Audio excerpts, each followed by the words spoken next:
Shalom. మత్తయి సువార్త 11వ అధ్యాయము 25వ వచనము. The gospel according to Matthew chapter 11 verse 25. ఆ సమయమున యేసు చెప్పినదేమనగా, తండ్రి, ఆకాశమునకును భూమికి నీ ప్రభువా, నీవు జ్ఞానులకును వివేకులకును ఈ సంగతులను మరుగు చేసి పసిబాలురకు బయలుపరిచినావని నిన్ను స్తుతించుచున్నాను. At that time Jesus said, I praise you, Father, Lord of heaven and earth, because you have hidden these things from the wise and learned and revealed them to little children.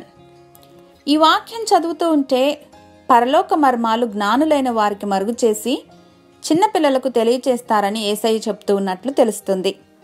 నీ రాజ్యంలో ఎవరు ఘనమైన వారుగా ఉంటారని శిష్యులు అడిగినప్పుడు వాళ్ళను ఆశ్చర్యపరుస్తూ యేసయ్య చెప్పిన సమాధానం అద్భుతం. ఓ చిన్న పిల్లవాడిని దగ్గరకు తీసుకుని, ఇదిగో ఇలాంటి వారిదే పరలోక రాజ్యం అన్నారు. Jesus does not call us to be childish, but he does call us to be child like. సాధారణంగా చిన్నపిల్లలు అన్ని విషయాలకు పెద్దవారిపైన ఆధారపడి జీవిస్తారు.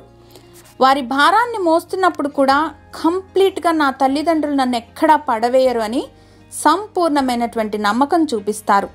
ఇలానే మనం కూడా సంపూర్తిగా అన్నింటి కొరకు మన పరలోకపు తండ్రిపైన ఆధారపడినప్పుడు ఎన్నో మర్మాలు, గూఢమైనటువంటి సంగతులు తెలుసుకోగలుగుతాం. అలానే నెమ్మదిని, శాంతిని పొందుకుంటాం. సర్వోన్నతుడైన మా ప్రియ పరలోకపు తండ్రి, మేము విశ్వాసంలో ఎదుగుచున్న కొలది మీపైన ఆధారపడి ఎలాంటి కల్మషం లేనటువంటి పిల్లవాని హృదయాన్ని కలిగి జీవించే కృపణను గ్రహించమని యేసు నామంలో ప్రార్థించి పొందుకొని ఉన్నాం మా ప్రియ పరలోకపు తండ్రి. ఆమెన్.